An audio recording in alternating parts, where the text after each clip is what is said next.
I think music has a lot to do with bilingualism. My mom taught herself English by learning English songs.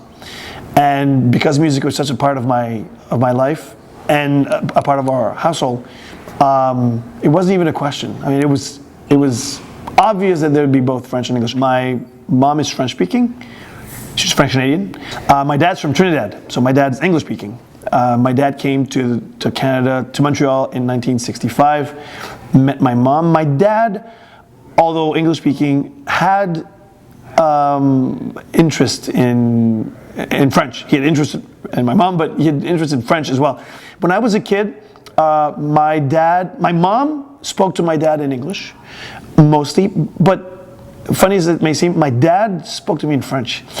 It's like my dad practiced his French on his only child.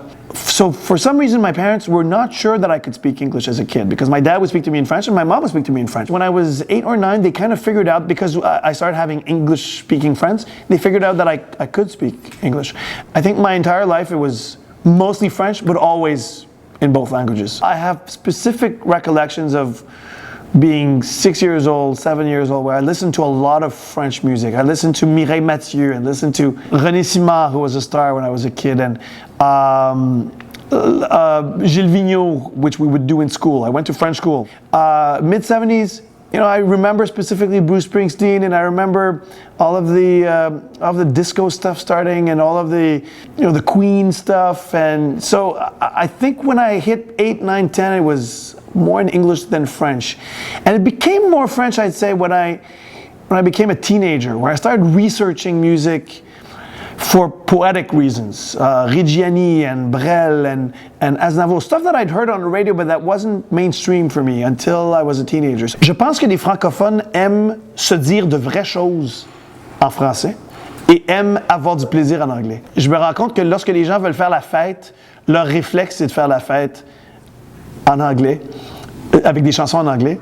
Et leur réflexe pour se dire « je t'aime », pour se dire « j'ai de la peine », pour se dire « je souffre », le réflexe est de le faire en français.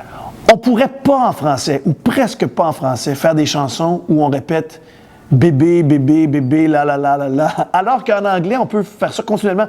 Moi, je suis un grand fan de Stevie Wonder, qui peut dire dans une chanson Dooby Dooby Doo et baby, baby, baby, il peut le dire 1 million de fois et ça ne nous embête pas. En français, quelqu'un qui fait ça, c'est quelqu'un qui n'a pas fait l'effort d'écrire une chanson.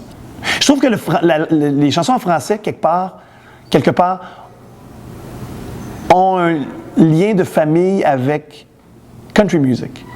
For some reason, country music, which is very often nostalgic and blue, I think that type of music connects with la même nostalgie, le